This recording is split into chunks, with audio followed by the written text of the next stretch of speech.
Joignez sur Canal Congo Télévision pour vous informer. Le chef de l'État était ce mercredi 30 novembre face aux jeunes au Palais du Peuple. À l'issue de cette rencontre, Félix Antoine Tshisekedi a été élevé au rang de champion de la jeunesse africaine pour ses actions en faveur de la jeunesse congolaise et de l'Afrique. Suivez l'intervention d'un jeune au cours de cette rencontre.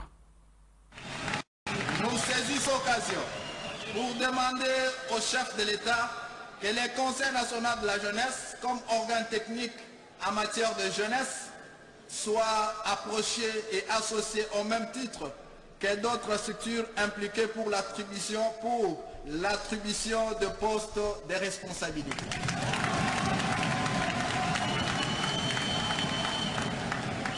Dans le secteur de la sécurité, depuis son avènement à la tête du pays, nous constatons l'engagement ferme de son Excellence, Monsieur le Président de la République, pour finir avec les groupes rebelles et les mouvements terroristes qui opèrent à l'Est et qui troublent la quiétude de nos concitoyens.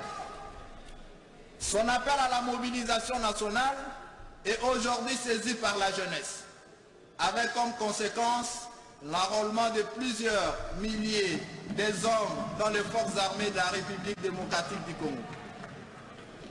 Conscients de la menace permanente qui pèse sur notre nation, nous demandons aux élus du peuple de faire de la question de la formation militaire pour les jeunes une obligation constitutionnelle avant d'accéder aux études universitaires.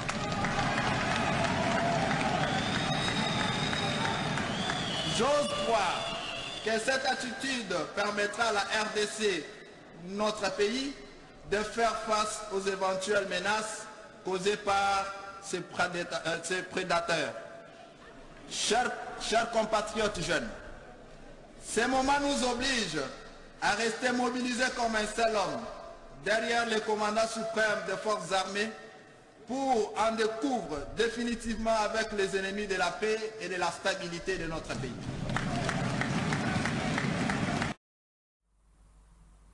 Et puis la vice-premier ministre, ministre de l'Environnement et Développement durable, Eve Bazaïba Massoudi, a reçu en audience deux chefs coutumiers, Joseph Gbagba et Befondo Siko, tous de la province de la Tchouapa, ayant pris part à la 27e conférence des partis sur le changement climatique. C'est un reportage de Maya Yamate et de Doudou Montseri. Suivez.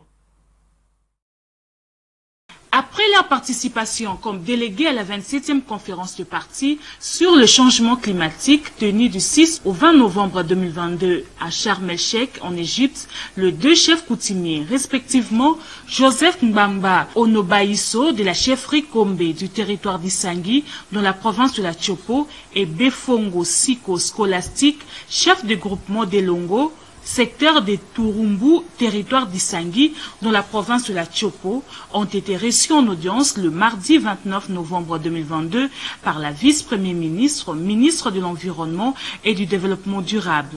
Ces deux gardiens de valeurs ancestrales s'exprimant en lingala ont remercié Eve Bazaïba Massoudi pour son implication personnelle au rétablissement du leadership climatique et environnemental de la République démocratique du Congo en tant que pays solution et avoir vendu l'image du pays dans les concerts des nations.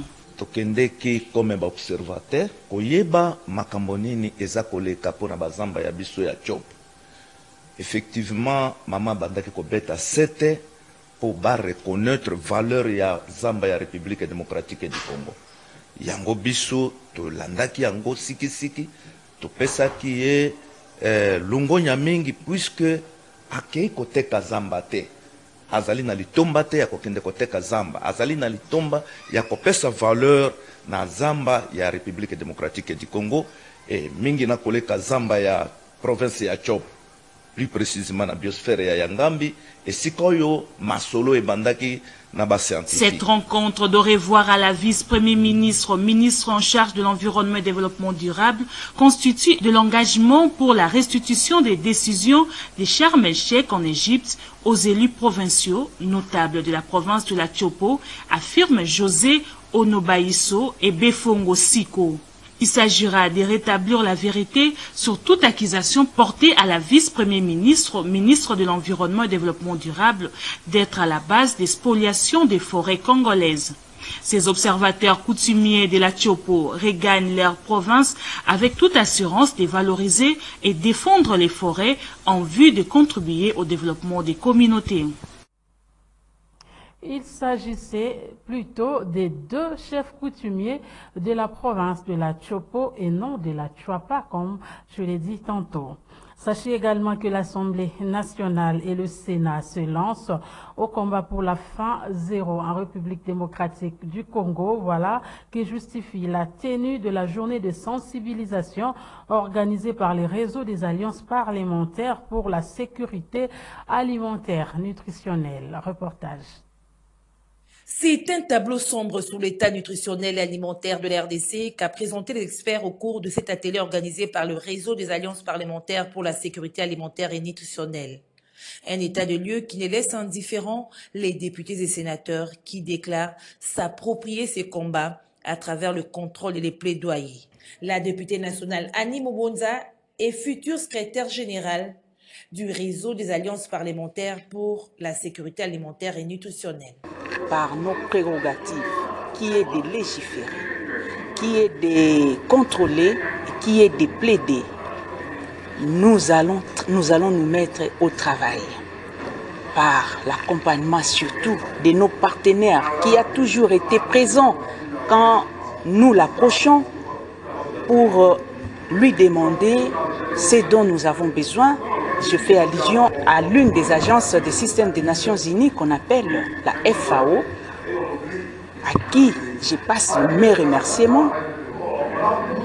Nous allons nous approprier de ces combats. Nous allons travailler pour que, avec les objectifs plutôt de faim zéro dans notre pays, dans l'ensemble de notre pays.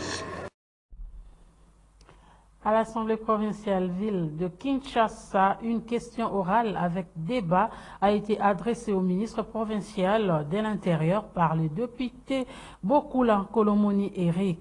Ce dernier veut avoir des explications sur la politique du gouvernement provincial en matière de la sécurité des personnes et de leurs biens, au regard des actes de barbarie que commettent les jeunes délinquants appelés communément Kuluna à Kinshasa. Reportage. Quelle est la politique du gouvernement provincial en matière de la sécurité des personnes et de leurs biens? Cinquième question. Quel est le lien de collaboration entre votre ministère, le ministère de l'Intérieur provincial, et le commissariat provincial de la police? Évidemment, nous parlons de la ville de Kinshasa. La question orale avec débat du député provincial Eric Bokula Kolomoni, adressée au ministre provincial de l'Intérieur et Sécurité, part du constat selon lequel la population quinoise est systématiquement victime des actes de barbarie organisés par les groupes de jeunes délinquants appelés communément Kuluna, dont les effets ne sont pas à démontrer car les dégâts sont quotidiennement enregistrés dans tous les quartiers et communes de la ville de Kinshasa. Une situation qui traduit une certaine velléité constatée de la part des services de sécurité qui ne fournissent aucun effort pour endiguer ces fléaux qui ne cessent de désacraliser la vie humaine. L'élu de Kinshasa dit remarquer ces derniers temps une montée en puissance de ces phénomènes à telle enseigne que même les symboles de l'État ne sont pas épargnés. Alors qu'on sait que c'est l'État qui a les monopoles de la violence, aujourd'hui, dit-il, nous assistons à une déversion qui atteste que cet attribut de souveraineté est exercé concurremment par des personnes hors la loi qui opèrent librement comme si nous étions dans une jungle où règne la loi du plus fort. Face à cette situation, le député provincial Eric Bokula Kolomoni attend du ministre provincial de l'Intérieur et Sécurité des réponses à des questions suivantes. Expliquer la mission et attribution de son ministère, éclairer sur l'article 203.4 de la Constitution qui parle de la sécurité intérieure comme matière concurrente entre le pouvoir central et la province, expliquer ce que prévoit la Constitution en son article 184, aussi la politique du gouvernement provincial en matière de la sécurité des personnes et de leurs biens, le lien de collaboration entre son ministère et le commissariat provincial de la police. Sans oublier l'inefficacité des services de sécurité face aux Kuluna. Ils sont plus équipés que la police, s'interroge-t-il. Ce n'est pas tout. Cet élu du peuple veut avoir du ministère provincial de l'Intérieur des explications sur ce qu'il bénéficie concrètement par mois et par an en termes d'équipement et moyens financiers pour lutter contre le phénomène Kuluna. Quelles sont les actions impact visibles que son ministère a déjà menées contre le Kuluna depuis qu'il est à la tête de ces ministères? Un délai de 48 heures a été accordé au ministre provincial de l'Intérieur et Sécurité pour répondre à toutes ces préoccupations. Dans un autre chapitre, les troupes de la force régionale de l'EAC resteront en République démocratique du Congo jusqu'à ce que le gouvernement se constitue une armée et une police qui seront protectrices de tout le monde. Ces propos du président burundais Evariste Ndayishimiye n'a pas laissé indifférent le président de l'ECD. Pour Martin Fayulu, ces propos constituent des preuves de la capitulation de la République démocratique du Congo. Suivait l'extrait de la déclaration de Martin Fayulu choisi par Dadi Luindamo. Les communiqués signés lors du mini-sommet de Luanda et les propos tenus ce lundi 28 novembre à Nairobi par le président burundais constituent des preuves de la capitulation de la RDC. Les engagements pris à Luanda permettent aux Rwandais du M23, d'une part, de se replier sur nos villages situés au pied du mont Sabinyo, dans le parc national de Virunga, et d'autre part, aux troupes de l'Ouganda, du Rwanda, de Burundi et du Kenya, de s'installer dans les zones jadis occupées par les M23 sous le label de forces de la communauté d'Afrique de l'Est.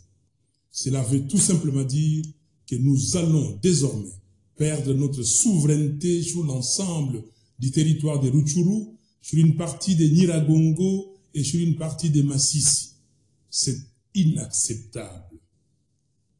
Voilà pourquoi je demande spécialement aux pays membres du Conseil de sécurité des Nations Unies de se rappeler de plus de 10 millions de morts congolais depuis 1993, de 6 millions de déplacés internes, de 27 millions de Congolais qui ont besoin d'une assistance humanitaire et de 5 millions d'enfants de moins de 5 ans qui souffrent de la malnutrition.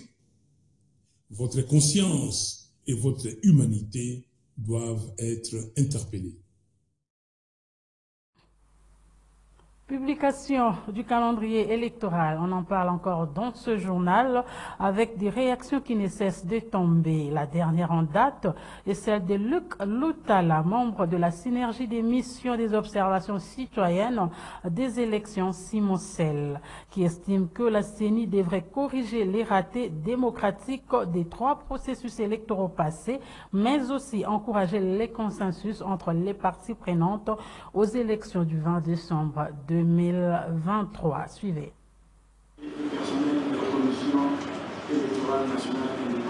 Luc Lutala, membre de la synergie des missions des observations citoyennes des élections, révèle quelques failles dans le calendrier électoral rendu public par la CENI. La CENI a publié son calendrier, disons à 11 mois de l'échéance constitutionnelle qui est en décembre.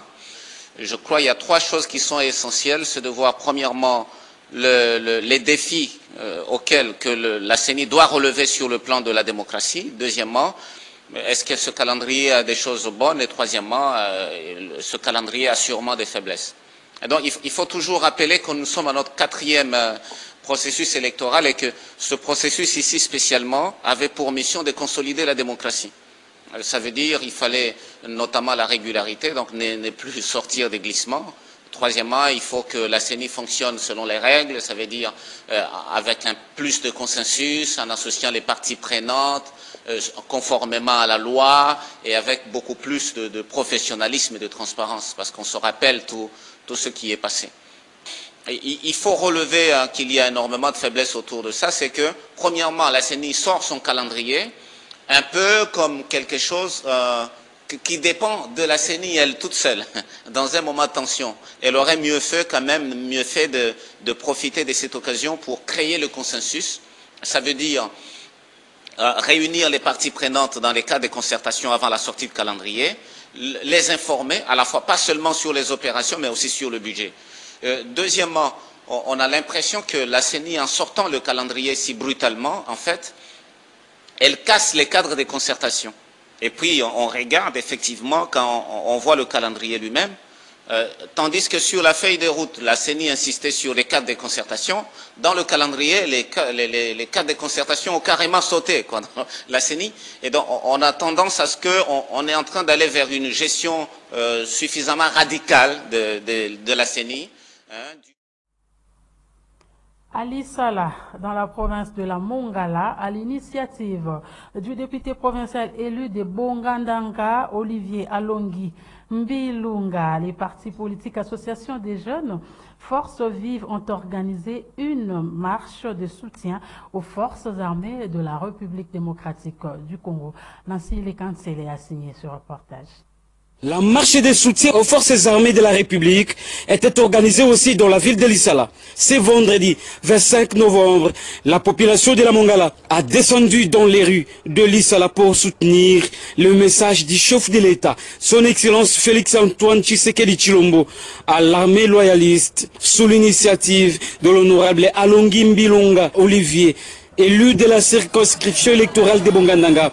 Les partis politiques, les associations de jeunes et la force vive ont commencé la marche de soutien au FARDC de la paroisse Bakanza jusqu'au bâtiment administratif du gouvernorat, en passant par l'avenue Aérodrome, tout en chantant les Rwandais doivent ipso facto quitter les sols congolais. Et le mémo est élu devant l'esplanade du gouvernorat de la province de la Mongala. La marche d'aujourd'hui est motivée par le simple fait que d'aucuns parmi nous ne sans ignorer que lors de la dernière sortie médiatique du chef de l'État, il avait appelé tous les Congolais à la mobilisation générale afin de bouter hors de notre territoire l'occupant rwandais et aussi appelé le jeune à s'enrôler massivement dans l'armée congolaise. En tant qu'élu du peuple et homme d'État, je ne pouvais pas laisser inaperçu cet appel de président de la République, chef de l'État. Voilà pourquoi j'ai initié cette marche pour montrer à la face du monde et au président de la République lui-même que la province de la Mongala est derrière ses idéaux et les soutient totalement.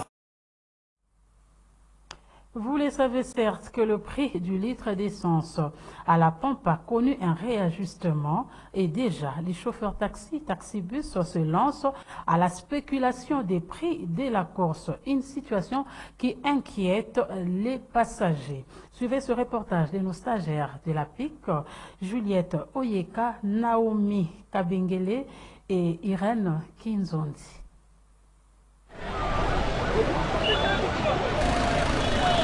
Une nouvelle fois, les prix du carburant à la station bougent en République démocratique du Congo. Pour la zone ouest, par exemple, les litres d'essence quittent de 2695 francs congolais à 2855 francs. Du coup, ce réajustement est à la base de la spéculation du prix de la course qui double, même triple, selon les grés des conducteurs taxis et des taxibus. Se plaignent certaines personnes qui préfèrent faire marche à pied. na 2000 francs et puis ce mois passé ma casse l'état a ko sunga biso pour na côté ya carburant to awa vraiment ezande mbutu eza makasi pour muto ko ndima ya perte azate. Et les chauffeurs taxi ne manquent jamais des mots pour justifier leur attitude. Biso to regretter carburant comme qui na 2695. Bon to si pourtant au bon transport et mati to soit na ba client to soigner pendant ma casse mais après et les sous et mati sous 2855 to éviter to souka ndenge nini hein to comme ça on a 1500 bien to ça ndenge nini l'état aide biso penza a aide biso po biso pe to limite to pesa ba client passe hein er nyonso to disikitaka ba lukila biso mo solution moko ya bien pona mamba carburant auto ko kate penza to ko kate na par na biso to ko kate to comment ça la carburant comment mbongo nyonso eke na carburant. L'autorité compétente est appelée à mettre de l'ordre dans ces secteurs afin d'éviter l'augmentation des prix. Et pour terminer, le monde culturel se souvient ce 30 novembre de Rochero Tabuleyi, chanteur-compositeur, qui avait quitté la terre des hommes il y a de cela 9 ans, à l'âge de 73 ans. Tabouley Rochero fut le premier artiste africain à se produire à l'Olympia de Paris, un moment qui ne sera jamais effacé de l'histoire de la musique congolaise. Notez que la carrière musicale de Rochero Tabouley a décollé en 1956 après un duo avec les chanteurs Grand Calais. Ce journal est terminé. Mesdames et messieurs, merci de votre attention soutenue. Nous avons été assistés par nos stagiaires de l'APIC. Il s'agit de Naomi Kabengele et Juliette Oyeka, Irène Kinzonzi. À leur nom, nous vous disons merci et au revoir.